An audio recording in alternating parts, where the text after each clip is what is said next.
আমি বলে যাচ্ছি সবথেকে মজবুতি ঈমান বাংলাদেশের থেকেও আমাদের ভারতের মুসলমানদের। জোরে বলুন সুবহানাল্লাহ। যারা ভাবেন না বাংলাদেশ ইসলামী রাষ্ট্র, তার থেকে বেশি সুরক্ষিত আছে আমরা ভারতের মুসলমান। ভারতের মুসলমান আমরা অন্যায়ের প্রতিবাদ করতে পাই না। ওয়ালাইকুম প্রিয় ভাই বন্ধুরা, ইন্ডিয়ান ইসমাইল হুজুর বাংলাদেশের মুসলিমদেরকে কি এমন কথা বলল, কি এমন ভাবে হুঙ্কার দিল যে বাংলাদেশের মুসলিম একটাও ভালো না, খারাপ। ও সে নাকি ইন্ডিয়ান মুসলিমগুলো নাকি খুব ভালো, তারা শান্তিতে আছে। তো চলুন এই ভিডিওটা শুরু না টেনে শুরু থেকে লাস্ট অবধি দেখবেন। দেখতেই থাকি আমরা যে আমি বলে যাচ্ছি সবথেকে মজবুতি ঈমান বাংলাদেশের থেকেও আমাদের ভারতের মুসলমানদের। জোরে বলুন সুবহানাল্লাহ। যারা ভাবেন না বাংলাদেশ ইসলামী রাষ্ট্র, তার থেকে বেশি সুরক্ষিত আছে আমরা ভারতের মুসলমান। ভারতের মুসলমান আমরা অন্যায়ের প্রতিবাদ করতে পাই না। অন্যায়ের প্রতিবাদ করতে পাই। প্রধানমন্ত্রী অন্যায় করলে তার বিরুদ্ধে বলার আমাদের ক্ষমতা আছে। আমরা গণতন্ত্র দেশে বাস করছি। আমাদের মুখ্যমন্ত্রী অন্যায় কথা বললে আমরা ছেড়ে কথা বলি না। আমার 6 মাস আগে একটা বক্তব্য বেরিয়েছে আমাদের দেশের একজন মন্ত্রীর বিরুদ্ধে, যেহেতু আমার কাছে মোবাইলে প্রুফ ছিল, পরে দেখলাম তিনি বলছেন যে মুসলমানদের থেকে, মুসলমান হচ্ছে, ইসলাম হচ্ছে অশান্তির ধর্ম, বৌদ্ধ ধর্মটা হচ্ছে শান্তির। এটা শোনার পরে তার বীজ মেরেছিলাম আমি ছাড়িনি। আমি কারো গোলাম নয়, আমি একমাত্র আল্লাহর গোলাম। সবাই আল্লাহর গোলাম হবেন, জোরে বলুন ইনশাআল্লাহ। তো আমরা প্রতিবাদ করতে পাই। আমাকে আজ পর্যন্ত কেউ কথা বলেনি, কিন্তু আপনাকে দেখিয়ে দেবো বাংলাদেশের জলসাগুলোয় বড় বড় আলেম দিকে স্টেজের উপরে এমএলএ এমপিরা তাদের কলার ধরে নামায়, প্রতিবাদ করে, নেতারা এসে মারে। কিন্তু আমি চ্যালেঞ্জ ছুড়ে বলছি, আমি 2 ঘন্টা কথা বলবো, আমাদের দেশের কোন নেতার আর এমএলএর ক্ষমতা হবে না আমার কলার ধরি তার পিঠের চামড়াটা এখানেই উঠে যাবে, ঠিক কিনা? সে আর বাড়ি যেতে পারবে না। শুধু তাই নয়, কোন প্রশাসন বাবুরও ক্ষমতা নেই বিনা প্রুফে আমাকে অ্যারেস্ট করবে এবং মজমা শেষ করার আগে অ্যারেস্ট করবে। বাংলাদেশে স্টেজ থেকে ঘাত ধরে নামিয়ে দিয়ে যাওয়া হয় আলেমকে। আমি এটাও বলি আমাদের দেশের পুলিশ বাংলাদেশের মুসলমান পুলিশদের থেকে অনেক ভালো, অনেক ভালো। বলে দিই, আমার একটা 2 বছর আগে ভাষার মিসস্ট্যান্ডিং হয়েছিল বায়ানের মধ্যে। 2 ঘন্টা 3 ঘন্টা কথা বলি, হতেই পারে একটা রং কথা আমার মুখ দিয়ে বেরিয়ে গিয়েছিল, সেটা ইউটিউবে চলে গেছে। তো সিবিআই এর রেডারে গেছে নজরে, আমার কাছে ফোন এসছে, কি বুঝলেন, কলার ধরে নিয়ে, এটা যদি বাংলাদেশ হতো না আমার কলার ধরে ডেকে নিয়ে যেত। আমার থানার বড়বাবু সম্মানের সঙ্গে ফোন করলে, স্যার আপনি একবার দেখা করুন, থানায় আসুন। তিনার অফিসে ডাকলেন, চা খাওয়ালেন।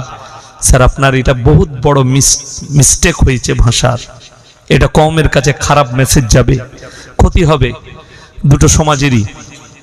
আমি বললাম স্যার এটা বহুত বড় মিস্টেক, আমি ইউটিউবারকে ফোন করলাম, সঙ্গে সঙ্গে ডিলিট করো, এটাকে মিটাও। মিটিয়ে দিয়েছি, কিন্তু সসম্মানে বলে স্যার আপনি চলে যেতে পারেন। কোনো কথা না, এটা বাংলাদেশ। বাংলাদেশের ওই মুসলমান অফিসারগুলো আলেমদের উপরে টর্চার করছে, জেলের কুঠরিতে ভরে পরিচালনা করছে একজন বেঈমান নেমোখারা। ওই জন্য আমি তার দোষ দেব না যে শরীরে ইহুদি নাসারাদের রক্ত ছুটছে। আপনারা এটা মনে ভাববেন না, কেউ কি যদি হজের ময়দানে দেখতে পান কোনো বেঈমানকে দিয়ে আপনি মনে করলে নিয়ে মুমিন হয়ে গেছে, কখনো ভাববেন না। বুঝতে পেরেছেন না পারেনি আমার কথাটা? কিছুদিন আগে দেখলাম অনেক ছেলেরা শেয়ার করেছে শাহরুখ খান নাকি উমরা করতে গেছে, ফটো ছেড়েছে অনেক ছেলেরা। আমাকে একজন হোয়াটসঅ্যাপে পাঠিয়েছে, তারই ভক্ত বুঝতে পারলাম। পরবর্তীতে সে আমি দুটো কথা বলার কারণে ডিলিট করে দিয়েছি। ফটো পাঠিয়েছে, দেখো তুমি আর বিরুদ্ধে বলো এই মুসলমান নয়, উমরা করতে গেছে। আমি বলবো এর নাম সেলফি হাজি। কি হাজি বললাম? সেলফি হাজি। এখন তো বেশিরভাগ সেলফি হাজি আছে, ভালো হাজি খুব কম। সেলফি হাজি মানে কি, মক্কায় যাচ্ছে আর ফটো তুলছে আর ছাড়ছে। মক্কা কাবা ঘর, আল্লাহর ঘর। শুনেলেন কারি তৈয়ব সাহেব রহমাতুল্লাহ আলাই নব্বরাল্লাহু মারকাদা, আল্লাহ তিনার কবরকে নূরে ভরে দেখ, জোরে বলো আল্লাহুম্মা আমিন। তিনি কি বলেছে জানেন? কাবে পে পড়ি জব পহলি নজর, দুনিয়া क्या चीज है ভুল গয়ে। যারা আল্লাহর ভয়ে আল্লাহর মহব্বতে কাবা ঘরে পা রাখবে, কাবা ঘরটা দেখা মাত্র দুনিয়ার সব জিনিস ভুলে যাবে আর চোখ দিয়ে দরদর করে পানি পড়বে। কেন? ওই জায়গা গিয়ে এমন একটা জায়গা, আপনারা শুনেছেন দেওবন্দের কোন উস্তাদ উমরা করতে গেছে, পেপারে কিংবা মোবাইলে দেখেছেন আপনারা? কথা বলে না কেন? দেখেননি? সাহারানপুরের ফুরফুরার কোন হুজুর যাচ্ছে, ফেসবুকে ছেড়েছে যে আমি উমরা করতে যাচ্ছি, যাইনি, ছাড়েনি। কেন? উলামারা তারা যায় না উমরা করতে? সবাই যায়, কিন্তু তারা কিন্তু সেলফি হাজি নয়। উলামারা, হুজুররা কিন্তু সেলফি হাজি নয়, ওই জন্য ফটো ছাড়ে না। আমাদের দেশে দুটো টাকা হয়েছে, দুটো পয়সা করে হজ করতে যাচ্ছে, খালি এয়ারপোর্টে সালামু আলাইকুম, হজ করতে চললাম, দোয়া করবেন। বে তোর হজই হবে না, তুই তো সেলফি হাজি। হজ কাকে বলে শোনো, কেউ জানতে পারবে না। তুমি কাবা ঘরে নামা মাত্র, যখন নামাজ, কাবা ঘর হচ্ছে ইবাদতের জায়গা, 1 রাকাত নামাজ যদি কাবা ঘরে কেউ পড়ে, 1 লাখ রাকাত নামাজ নেকি তার নামায় আমলে দেওয়া হয়। জোরে বলুন সুবহানাল্লাহ। কেউ যদি মদিনায় 1 ওয়াক্তের 1 রাকাত নামাজ পড়ে, তার নামায় আমলে 50,000 রাকাতের নেকি লেখা হয়।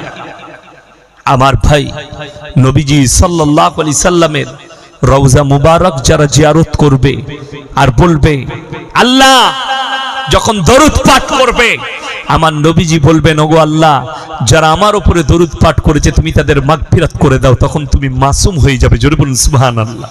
আর তুমি যদি রওজার সামনে গিয়ে জিয়ারত করা বাদ দিয়ে ফটো তুলে, বা ভিডিও কল করেছে বেটাকে, হ্যাঁ একদম দাঁড়িয়ে আছিস সামনে নবীজির কবরটা, তোর নাম সেলফি হাজি। বড় কষ্ট লাগে না? সেলফি হাজি হবেন না, উমরা করতে যান। আর সব থেকে বড় দোষের কি জানে? কালিকাপুর মাদ্রাসা আপনাদের কাছে, ওখানে এমন এমন শিক্ষক আছে যাদের জুতো সোজা করতে হবে। আমাকে জিজ্ঞেস করবেন, সকালে গিয়ে ইয়াসিন ভাই বলে গেছে, আপনারা ফরজ নামাজ আগে পড়েন না নফল আগে পড়েন? কথা বলে না? ফরজ আগে পড়েন, কিন্তু আমাদের দেশের লোক নফল আগে পড়তে চায়। বুঝতে পারেন আমার কথাটা? হজ ফরজ হয়ে গেছে, এজেন্টরা বলছে হজ করার আগে তুমি একবার উমরাটা করে নাও, তুমি বুঝতে পেরে যাবে কিরকম কি ডিজাইন আছে। পটায় সেই এজেন্টটা তো পয়সা কামাবার জন্য করছে, দালাল। সব জায়গায় দালালি ভারতবর্ষে, এই হজেতেও দালালি আছে। রাগ করবেন না, বাস্তব কথা বলছি। 100টা এজেন্ট ঘুরে বেড়াচ্ছে যার টাকাওয়ালাদের পেছনে। ও তুমি উমরা করনি? আমি আছি, আমাকে দাও পাসপোর্ট গুলো, তোমাকে আমি কালকে উমরা করিয়ে দিচ্ছি। বড় কষ্ট লাগে। এবার তাকে জিজ্ঞেস করলি যে তুমি এত টাকার মালিক, তোমার তো হজ ফরজ হয়ে গেছে, তুমি ফরজ হজ করনি, আগে ফরজ হজ করো। আগে ফরজ পড়বে না নফল পড়বে? ই বলছে আগে নফল পড় তারপরে ফরজ পড়বি। তো সে ঝাঁটা খাবে না? খাবে না। যাদের হজ ফরজ হয়ে গেছে তাদের উমরাই যাওয়া আর শিলিগুড়ি, দার্জিলিং আর দীঘাতে ঘোরা দুটোই সমান। লিখেলেন, কাগজটাকে নোট করুন, কালকে কোনো মুক্তিকে জিজ্ঞেস করবেন। আমি বলে যাচ্ছি, উমরা করতে যাবে, তোমার হজ ফরজ হয়ে দাঁড়িয়ে আছে, আগে ফরজ হজ করো, তারপরে 100 বার উমরা করবে। বড় কষ্ট লাগে। যারা হজ করতে যায় তারা কে জানে? বিশ্বাস করুন, আমি বাস্তব কথা বলে যাচ্ছি। আপনারা আমাকে কি ভাবছেন জানি না। আমাকে যদি এখন, আমি ফরজ হজ করিনি, আমি যখনই হজ করতে যাব, আমাকে যদি এখন কেউ জিজ্ঞেস করে হজের সব নিয়মগুলো একটু বলে দেন, আমি বলছি আমি জানি না। বিশ্বাস করুন, আমি একদম সত্য কথা বলছি, আমি জানি না। আমি জানি না। কেন? কিতাব পড়ার প্র্যাকটিক্যালটা বহুত পার্থক্য আছে। প্র্যাকটিক্যালটা বহুত পার্থক্য আছে। ওই জন্য বাবা, আপনি ট্রেনিং নেন, সব শিখে যাবেন, কিন্তু ফরজ আগে করবেন। যেমন আমি বলে দিই, আমাদের দেশের লোক এত দুর্বল। আপনাদের এখানে জানাজার নামাজ হয় না? মানুষ মরে গেলে এলান করলে জোহরের পরে জানাজা হবে। এলান হয়ে গেল, জোহরের পরে জানাজার নামাজ। কিন্তু দুঃখ কি জানেন? জোহরের নামাজের পরে জানাজা হবে, মসজিদে উজু করে মুসল্লিরা বসে নামাজ পড়বে। মসজিদে নামাজ হচ্ছে, আর একদল লোক থাকে তারা উজু করে মসজিদের বাইরে বসে থাকে, হযরতরা জানাজা পড়বে। ঠিক বলছি না? তারা উজু করে বসে থাকে, জানাজা পড়বে। আচ্ছা, কেউ যদি জানাজার নামাজ ছেড়ে দেয় সেটাতে গুনাহ আছে না গুনাহ নাই? গুনাহ নাই। কিন্তু কেউ যদি ফরজ নামাজ ছাড়ে, আমার নবী বিশ্ব নবী বলেছেন যার নামাজ নাই তার ইসলাম নেই। আমার নবীজির হাদিস, যার নামাজ নেই তার ইসলাম নেই। আর তুমি এই জন্য বড় পাপী, তোমার চোখের সামনে জোহরের নামাজ হচ্ছে আর তুমি নামাজ ছেড়ে দিচ্ছ, আর জানাজা পড়তে চাইছো ফরজে কিফায়া, যেটা ছেড়ে দিলে গুনাহ নাই। আর জোহরের নামাজ তোমার চোখের সামনে, যদি বলেন হুজুর আমরা তো দোয়া জানি না, দরুদ জানি না, নামাজ জানি না, আরে কমপক্ষে ইমামের সঙ্গে সেদিনে মাথাটা তো ঠুকে নাও। যদি আল্লাহ কবুল করে নেয় তুমি সব শিখে যাবে। আল্লাহর নবীর সাহাবীরা দিন জানতো না, নবীজি শিখিয়েছেন কালমা পড়ার পরে। আল্লাহর নবীর সাহাবীরা নামাজ জানতো না, নবীজি সাল্লাল্লাহু আলাইহি সাল্লাম শিখিয়েছেন। শুনেলেন, সাহাবীদের একটা ঘটনা শুনলেই বুঝতে পারবেন যে আপনি না জানার পরেও আপনি মাথা ঠুকবেন আর ইমামকে বলবেন হুজুর আমাকে প্রত্যেকদিন একটা করে সূরা মুখস্থ করিয়ে দেন, দোয়াটা শিখিয়ে দেন, সানাটা শিখিয়ে দেন, দরুদটা শিখিয়ে দেন, আপনি নামাজটা শিখে যাবেন। আমার ভাই, আল্লাহর নবী সাল্লাল্লাহু আলাইহি সাল্লাম মসজিদে নববীতে মেম্বারে বসে আছেন, সাহাবীরা বসে আছেন। একজন ব্যক্তি নতুন ঈমান এনেছে, সে কি বলছে জানেন? ইয়া রাসূলুল্লাহ, আমি ঈমান তো এনেছি কিন্তু সব করতে পারবো, নামাজ পড়বো, রোজা রাখবো, সব মানবো, একটা কাজ কিন্তু আমি ছাড়তে পারবো না। কি কাজ? বলে আমি প্রত্যেকদিন ব্যভিচার করতে চাই, এটা আমার নেশা, আমি যে কোনো মেয়ের সঙ্গে ব্যভিচার করব। হযরতে উমরে ফারুক রাদিয়াল্লাহু তাআলা আনহু তলোয়ারটা তুলে দাঁড়িয়ে গেছেন, টুকরো টুকরো করে দেব, ইয়া রাসূলুল্লাহ হুকুম দেন। নবীজি বললেন উমর ঠান্ডা হও, ক্ষান্ত হও, বসো। তাকে ডাকলেন সেই সাহাবীকে, শোনো হে আমার সাহাবী, তুমি আমার কাছে এসো। পিঠে হাত রেখে নবীজি বললেন, তোমার মায়ের সঙ্গে যদি কেউ ব্যভিচার করে, ইয়া রাসূলুল্লাহ আমি রক্তের শেষ বিন্দু পর্যন্ত লড়াই করব। তোমার বোনের সঙ্গে যদি কেউ করে তাকে টুকরো টুকরো করে দেব। তোমার মেয়ের সঙ্গে যদি কেউ করে, ইয়া রাসূলুল্লাহ তার গর্দনটা আলাদা করে দেব। আমার নবীজি বললেন, হে আমার সাহাবী, তুমি যার সঙ্গে ব্যভিচার করবে সে কারুর মা, কারুর বোন, কারুর বেটি, কারুর স্ত্রী। নবীজিকে বললেন, ইয়া রাসূলুল্লাহ আমি ইস্তেগফার করলাম, জীবনে আর কোনোদিন এই পাপ করব না। জোরে বলুন সুবহানাল্লাহ। আমার ভাই, আপনি যদি ইরাদা করেন যে আমি নামাজ পড়ব, নামাজ এমন একটা ইবাদত, কোরআনে আছে ইন্নাস সালাতা তানহা আনিল ফাহশাই ওয়াল মুনকার, নিশ্চয়ই নামাজ এমন একটা ইবাদত, মানুষ যখন নামাজ পড়তে লাগে ভালো কাজের দিকে টেনে নিয়ে যায়, খারাপ কাজ থেকে বিরত করে। জোরে বলুন সুবহানাল্লাহ। আপনি তো নামাজটা পড়ুন।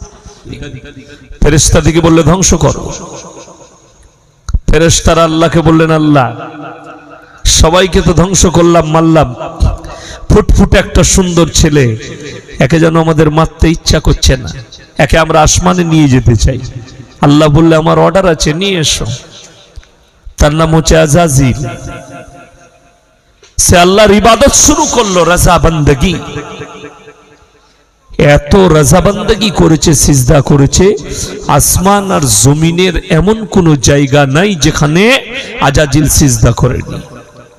ফেরেশতাদের সর্দারের লাকাব পেয়ে গেল, লাকাব দেয়া হলো ফেরেশতাদের সর্দার। কিন্তু আল্লাহ হৃদয়ের খবর জানেন, জানেন না? জানেন না কার হৃদয়ে কি চলছে? যাদের এটার উপরে সন্দেহ আছে তারা কোরআন শুনেলেন। সূরা আল ইমরান প্রথম পৃষ্ঠাতেই আছে, ইন্নাল্লাহা লা ইয়াখফা আলাইহি শাইউন ফিল আরদি ওয়ালা ফিস সামা। হে আমার নবী, পৃথিবীর মানুষকে বলো, আসমান আর জমিনের মধ্যে যা কিছু আছে কোন জিনিসটাই আমার আল্লাহর কাছে গোপন নাই। তোমরা অন্তরে কথা বলো, আমি আল্লাহ শুনতে পাই। জোরে একবার বলুন সুবহানাল্লাহ। আপনি ভাবতেও পারবেন না, যারা পাপ করছেন, যারা গুনাহ করেন, আল্লাহর কসম করে বলছি, তারা শুয়ে অনুশোচনা করবেন, ভাববেন যে আমি যাই করি, আমি মনে ভাবলেও আমার আল্লাহ শুনতে পায়। তাইলে ওই জায়গায় আপনাকে ভাবতে হবে যে আমি পাপটা কোন হিসাবে করব, আমার আল্লাহ আমাকে দেখছেন। আর আমার আল্লাহ আমার অন্তরের খবর রাখেন, আমার প্রত্যেকটা পাই টু পাই হিসেব আমার আল্লাহ রাখেন। পাপ কি করে করব? আমার ভাই, আজাজিল যখন ফেরেশতাদের সর্দার হলো, তার ভেতরে অহংকারের জন্ম নিয়েছে। আমার আল্লাহ জানতে পেরেছেন অহংকার। তো আল্লাহ ফেরেশতাদের সামনে এলান করলেন, জানেন কি বললেন? ওয়াইজ ক্বালা রাব্বুকা লিল মালাইকাতি ইন্নী জাইলুন ফিল আরদি খলিফা। হে আমার ফেরেশতা মণ্ডলী, তোমাদের সামনে আমি আল্লাহ এলান করলাম, আমি এই দুনিয়াতে আমার খলিফা পাঠাতে চাই, প্রতিনিধি। খলিফা মানে হচ্ছে প্রতিনিধি, আর প্রতিনিধির বাংলা অর্থ হচ্ছে কথা বহনকারী, যারা কথাকে নিয়ে পৌঁছে দেয়। আমার এই কথা বলা মাত্র ফেরেশতারা অবজেকশন মেরে দিয়েছে। কাকে? আল্লাহর কাছে। ক্বালু আতাজালু ফিহা মান ইউফসিদু ফিহা ওয়া ইয়াসফিকুদ দিমা ওয়া নাহনু নুসাব্বিহু বিহামদিকা ওয়া নুকাদ্দিসু লাক। ওগো আল্লাহ, আপনি এমন একটা জাতিকে সৃষ্টি করছেন যারা দুনিয়াতে মারামারি, কাটাকাটি, হানাহানি, হিংসা, বিদ্বেষ, অন্যায়, অত্যাচার করবে।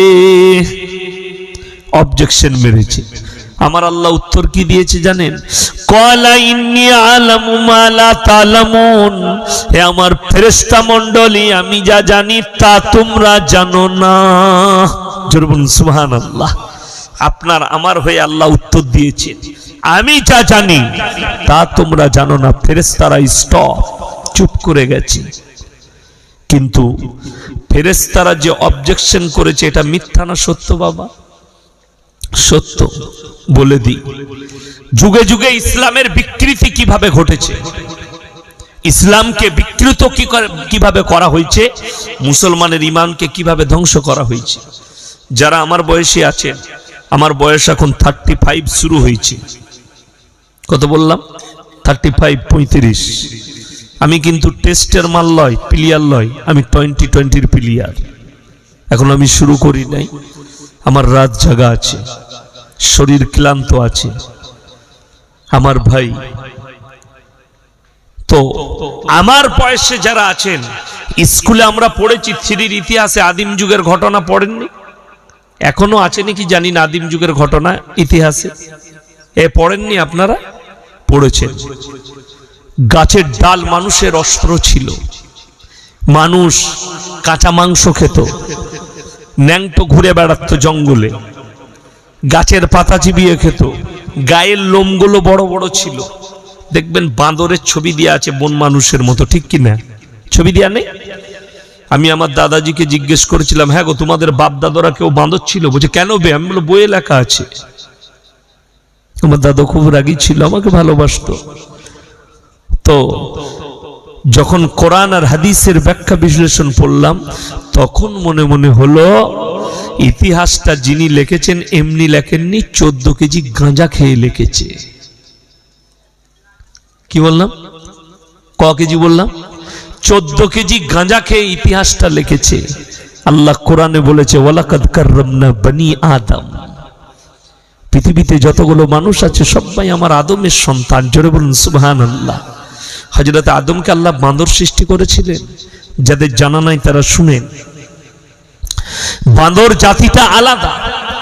এখনো পর্যন্ত অ্যামাজনের জঙ্গলে, আফ্রিকার জঙ্গলে ওই জাতিটা এখনো আছে। কিন্তু এরা মাল খুঁজে পায় নাই। কি লিখবি? তো এটাই লিখে দে, ছোট ছেলেরা পড়বে, তো অসুবিধা নেই। জ্ঞানীরা তো পড়বে না, ছোট বাচ্চারা পড়বে। একটা গল্প, ইতিহাস লিখে দে। ইসলামের কত ইতিহাসকে বিকৃত করা হয়েছে। ওই জন্য ভারতের ইতিহাসের পাতায় মুসলমান স্বাধীনতা সংগ্রামীদের নাম নেই। কত বড় বড় আলেম এই দেশের জন্য প্রাণ দিয়েছেন, তাদের নাম ইতিহাসের পাতা থেকে মুছে দেওয়া হয়েছে, যেহেতু ইতিহাস নিজের মতো বানিয়ে লেখা হয়েছে। ইতিহাস তো ইতিহাস নেই। ওই জন্য বলি আমার ভাই, যে পৃথিবীতে এখন 3টে জিনিসের মারাত্মক লড়াই শুরু হয়েছে। কটা বললাম? 3টে। 1 নম্বর হচ্ছে পাওয়ারের লড়াই। কেউ চাইছে গ্রামের পাওয়ার নিতে, কেউ চাইছে থানার, কেউ চাইছে অঞ্চলের, কেউ চাইছে এলাকার, কেউ চাইছে জেলার, কেউ চাইছে রাজ্যের, কেউ চাইছে দেশের, আর কেউ চাইছে ওয়ার্ল্ডের পাওয়ার নিজের মুঠোয়। 2য় নম্বর হচ্ছে পয়সার মালের কম্পিটিশন, কার কত টাকা আছে, কার কত সুন্দর বাড়ি। কিয়ামতের আলামতের মধ্যে একটা বড় আলামত, মাদ্রাসা মসজিদ আর বাড়ি নিয়ে মানুষ কম্পিটিশন করবে। কার পাড়ার মসজিদটা কত সুন্দর, কার পাড়ার মসজিদে কত দামি মার্বেল আছে, কার ঘরটা কত দামি, এই কম্পিটিশন চলবে। এখন চলছে না চলেনি? কলকাতায় চলুন, একটা বড় লোক আর একটা বড় লোকের দেখে ও কত দামি মার্বেল লাগিয়েছে, বলে 500 টাকা স্কয়ার ফুট, বলে আমার খোঁজ ওর থেকে দামি কোনটা আছে, আমি 1000 টাকা স্কয়ার ফুট লাগাবো। কেউ যদি 1000 লাগায় তো সে বলছে এক কাজ কর, ওর থেকে দামি কি আছে বার কর, সেটা লাগাবো। অবাক হয়ে যাবে। গাড়ি কলকাতায় দাঁড়ালে বুঝতে পারবেন, কেউ BMW, কেউ মার্সিডিজ, কেউ অডি, দামি দামি গাড়ি চাপছে। কম্পিটিশন শুরু হয়েছে, দুটো, পয়সা পাওয়ার, আর একটা হচ্ছে কিসের কিসের ক্ষমতার। সব শক্তি তৈরি করছে, পরমাণু শক্তি, অস্ত্র ভান্ডার, আর কি করে দেখাচ্ছে, খালি বর্ডারে খেলছে। ভারতের F-15 চীনের বর্ডারে একবার খেল দেখিয়ে দিলে ভারতের সেনারা, দেখো আমাদের শক্তি প্রদর্শন, এমন মারবো না বুঝতে পারবি। আর একটা দেশ দেখাচ্ছে যে আমার দেখলে আমার হেলিকপ্টার আছে, আমার রেডার আছে, সবাই পরিদর্শন করছে, নিজের নিজের শক্তির পরিদর্শন পৃথিবীর মানুষকে দেখাচ্ছে। আল্লাহর কসম করে বলছি, সব থেকে পৃথিবীর পাওয়ারফুল হচ্ছেন আমার আল্লাহ রব্বুল আলামিন। জোরে বলুন সুবহানাল্লাহ। তার একটা নমুনা দিই, হে আমার বিশ্ব নবী, পৃথিবীর মানুষকে বলো আপনি কি দেখেননি আব্রাহা বাদশা যখন হস্তি বাহিনী নিয়ে কাবা ঘর গুড়াতে এসছে, কাবা ঘরকে গুড়িয়ে দেব। আলাম তারা কাইফা বায়ালা রব্বুকা বিআসহাবিল ফিল, হস্তি বাহিনী নিয়ে কাবা ঘরকে গুড়িয়ে দেব, কাবা ঘরকে মিটিয়ে দেব। আল্লাহ তাআলা বললেন, হে নবী আপনি কি দেখেননি তৈরন আবাবিল, তাদের উপরে মিসাইল ফেলিনি, ফেরেশতা পাঠাইনি, তাদের উপরে আসমান থেকে মিসাইল ছুড়িনি। আমি আল্লাহ রাব্বুল আলামিন খালি ছোট ছোট পাখিকে হুকুম দিয়েছি, মুখে করে পাথর নাও আর আসমান থেকে নিক্ষেপ করো হস্তি বাহিনীর উপরে। তারা পাথর ফেলেছে, কাবা ঘরে পৌঁছানোর আগে আমি আল্লাহ হস্তি বাহিনীকে ধূলিসাৎ করে মাটির সাথে মিশিয়েছি। জোরে একবার বলুন সুবহানাল্লাহ। আল্লাহ রব্বুল আলামিন শুধু তাই নয়, কোরআনে আছে ক্বালাল মালাউল্লাযীনা ইসতাকবারু মিন কওমিহি লাইন ইত্তাবা'তুম শুআইবান ইন্নাকুম ইযাল খাসিরুন। হযরত শুআয়ব নবীর কওম তারা বললে, শোনো, তোমরা যদি শুআয়বের আল্লাহকে বিশ্বাস করো, শুআয়বকে নবী হিসাবে বিশ্বাস করো, তাহলে তোমাদিকে ক্ষতিগ্রস্ত করা হবে, কতল করা হবে, মার্ডার করা হবে। আল্লাহ বললেন, এত বড় আস্পর্ধা, হে আমার শুআয়ব নবী তুমি সরে যাও। আল্লাহ বললেন, হে আমার নবী আপনি কি দেখেননি আমি শুআয়ব নবীর কওমকে এমন ভাবে ধ্বংস করেছি, সেই জায়গাটা দেখে মনে হয়নি এখানে কোনোদিন কোনো জনবসতি ছিল, আমি খেলার মাঠের মতো করে দিয়েছি। আল্লাহর কসম করে বলছি মুসলমান, আল্লাহ তাআলা ওই জাতিকে ধ্বংস করে দেয় যারা আল্লাহর অবাধ্যতা করে।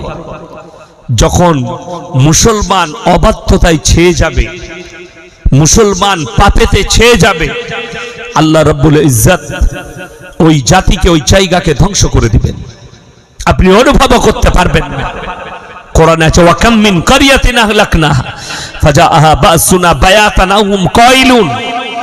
যারা ভাবছেন বন্যা হলে উঁচু জায়গায় পালিয়ে যাব, যারা ভাবছেন বৃষ্টি হলে আমরা পালিয়ে যাব, যারা ভাবছেন যে যদি বজ্রঘাত পরে পালিয়ে যাব, ভূমিকম্প হলে পালিয়ে যাব, আল্লাহর কসম করে বলছি, ওই জন্য আল্লাহ ওয়াদা করলেন, হে নবী আমি যখন কোনো জাতিকে ধ্বংস করি নির্দিষ্ট সময়ে করি, যাতে তারা পালাবার সময় না খুঁজে পায়। হয় যে কোনো জাতিকে ধ্বংস করেছি হয়তো দ্বিপ্রহরে মানে দুপুর বেলায় যখন তারা আরামরত অবস্থায় ছিল, কিংবা রাতের অন্ধকারে যখন তারা গভীর নিদ্রায় ছিল। তখন আমার আযাব তাদের কাছে পৌঁছেছে যাতে করে পালাবার রাস্তা খুঁজে না পায়। যারা পালাতে চাইছেন তারা কোরআন শুনে। আমার আল্লাহ রাব্বুল আলামিন কোরআনে বললেন, হে আমার নবী, ইয়া আইয়ুহান নাসু তাকু রাব্বাকুম ইন্না জালজালাতাশ শাতি শাইউন আযীম। হে আমার বিশ্ব নবী, জালজালা মানে হচ্ছে ভূমিকম্প। আমি এমন একটা দিন আসবে, ভূমিকম্পতে গোটা পৃথিবীটা তছনছ করে দেব। আমার নবী বিশ্ব নবী বলেছেন, ও আল্লাহ রাব্বুল আলামিন, সেদিনে পৃথিবীর মানুষের নরনারীর অবস্থাটা কেমন হবে? আমার আল্লাহ বললেন, হে আমার বিশ্ব নবী, তুমি আমার কোরআনকে জিজ্ঞেস করো, ইয়াউমা তারাউনাহা তাযহালু কুল্লু মুরদিয়াতিন আম্মা ওয়ারদাত ওয়া তাদা কুল্লু দাতিন হামলিন হামলাহা ওয়া তারান নাসা সুকারা ওয়া মা হুম বিসুকারা ওয়ালাকিন্না আযাবাল্লাহি শাদীদ। হে আমার বিশ্ব নবী, পৃথিবীর মানুষকে বলো, যখন আমি আল্লাহ রাব্বুল আলামিন যখন ধ্বংসের লীলা খেলা শুরু করব, যাদের গর্ভবতী 1 মাসের বলো, 3 মাসের বলো, 9 মাসের বলো, আর 10 মাসের গর্ভবতী বলো, আমি আল্লাহ রাব্বুল আলামিন আমার আযাবের ভয়ে তারা বাচ্চা প্রসব করে দেবে। রাস্তায় রাস্তায় ছুটবে, কিন্তু বাচ্চা প্রসব করবে, রাস্তায় বাচ্চা পড়ে যাবে। 3 মাসের গর্ভবতী সেও গর্ভধারণ করে ফেলবে। আমার ভাইয়েরা, আমার মায়েরা, বোনেরা, আমার আল্লাহ রাব্বুল আলামিন আবার বললেন, হে নবী শোনো, শুধু তাই নয়, দুধ পিলানে বালি মা বাচ্চাকে বিছানায় নিয়ে দুধ পান করাবে। বাচ্চা বিছানায় পড়ে থাকবে, মা রাস্তায় রাস্তায় নিয়ে ছুটবে। আর পৃথিবীর নরনারীর অবস্থা হবে যেমন মাতাল মদ খেলে পাক খেয়ে খেয়ে পড়ে যায়, ওই রকম তারা মাতালের মতো পড়বে, কিন্তু পালাবার কোনো রাস্তা পাবে না। আমার আযাব থেকে পালাবার রাস্তা এই জন্য পাবে না। আপনাদের মনে আছে জাপানের ভূমিকম্প, নেপালের ভূমিকম্প মনে নেই আপনাদের? ঝটকাটা আমাদিকেও মেরেছিল, একটু মারেনি? সবাই বলছে মাথা ঘুরছে। আমি তখন গুজরাটে পড়তাম, আমরা অনেকজন 24 পরগনার অনেক সাথী ছিল, খাস করে আমার খাস বন্ধু মরহুম কারি আলামিন, বুড়িপুকুরে বাড়ি, আমার খুব অন্তরের মানুষ ছিল, আল্লাহ ওনাকে জান্নাতি করুক বলুন আমিন। আমার খুব কাছের, এক বিছানায় আমরা দীর্ঘদিন শুয়ে কাফলেতায় পড়াশোনা করেছি। কারি ইসমাইল সাহেব বিসমিল্লাহর মাদ্রাসায় প্রথম জীবন থেকে। তখন একটা ভয়ঙ্কর ভূমিকম্প হয়েছিল গুজরাটে, আমরা তখন ছিলাম। কচবুজ বলে একটা জায়গা আছে, ওই জায়গাটা আমরা, যেদিনে ভূমিকম্প হয় দিনটা ছিল শুক্রবার। কিবার বললাম?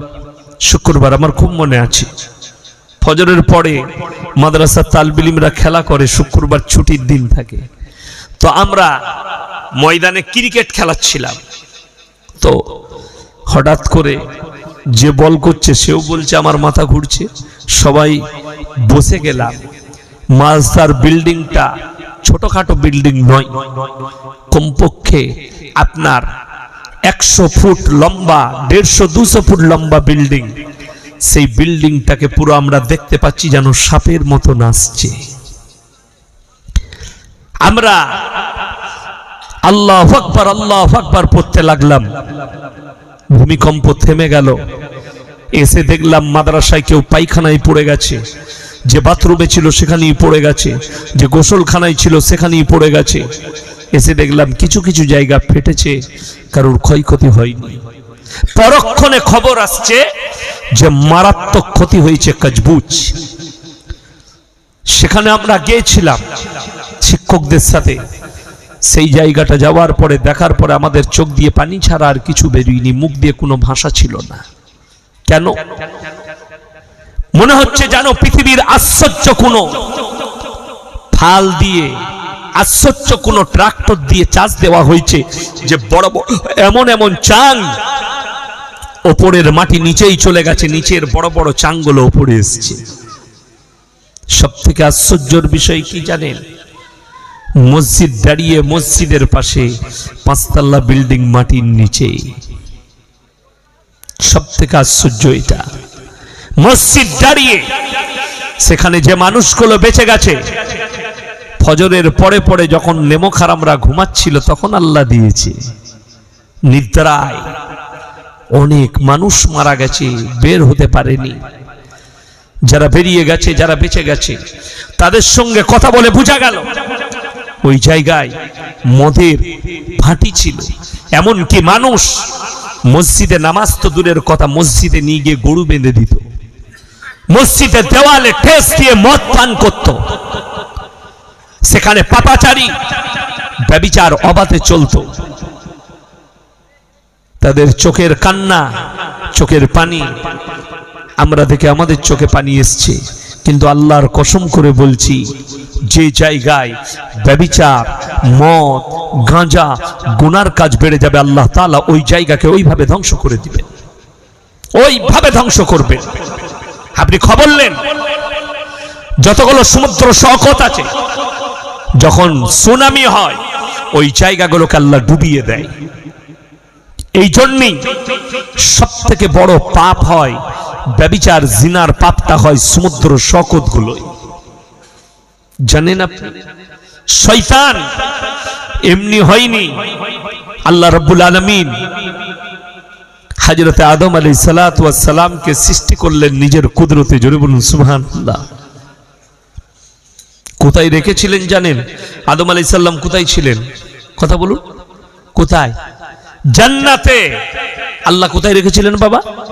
জান্নাতে ছিলেন হযরত আদম আলাইহিস সালাতু ওয়াস সালাম।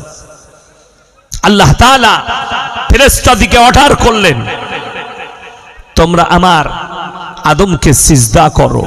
কিন্তু জানেন, সমস্ত ফেরেশতা সিজদা করেছে, ইল্লা ইবলিস। ইবলিস সিজদা করেনি। সে বলল কখনো নয়। এত অহংকার। আমাদের দেশে মুসলমানদের, আল্লাহ নবীর হাদিস, ৭৩টা দল হবে ইসলামের মুসলমানদের। কটা বললাম? ৭৩টা, 73। এটা নবীজির ভবিষ্যৎবাণী যে মুসলমান ৭৩টা দলে কিয়ামতের আগে পর্যন্ত বিভক্ত হবে। পৃথিবীতে এমন একটা দল আছে যেটা হচ্ছে শিয়া সম্প্রদায়। কি বললাম? শিয়া। সব থেকে বেশি আছে ভারতের মধ্যে লখনৌ। কোথায় বললাম? লখনৌ সব থেকে বেশি আছে। আমি যখন ইরফানিয়া কলেজে ছিলাম তখন দেখেছি প্রচুর। একটা মহল্লা আছে ওদের, কাশ্মীরি মহল্লা। তো আমি একটা মসজিদের নিচে আমার রুম ছিল, শিয়াদের বিরাট বড় মসজিদ। তো আমি ওই মসজিদের 2 ওয়াক্তের ইমাম ছিলাম। দরগায়ে হায়দার বখশ নামাজ পড়াতাম, ফজর আর এশা। ফজরের নামাজের পরে আমিও চা খেতে যেতাম, তাদের ইমামও চা খেতে যেত। তো রাস্তায় চায়ের দোকানে মোলাকাত হতো। আসসালামু আলাইকুম প্রিয় ভাই বন্ধুরা। ইন্ডিয়ান হুজুর ইসমাইল হুজুর যে বাংলাদেশের মুসলিমদের বিষয়ে যে কি কথাগুলো বলছে আপনারা সবাই শুনছেন। তা আপনাদের মতামত অবশ্যই কমেন্ট করে জানাবেন, অবশ্যই জানাতে ভুলবেন না। আর ভিডিওটা বেশি বেশি করে শেয়ার করবেন, লাইক করবেন। তা সবাই ভালো থাকেন। এরকম নিত্য নতুন কোনো ভিডিও, অজের ভিডিও পাওয়ার জন্য আমাদের চ্যানেলের সাথে থাকবেন। ভালো থাকেন। আল্লাহ হাফেজ।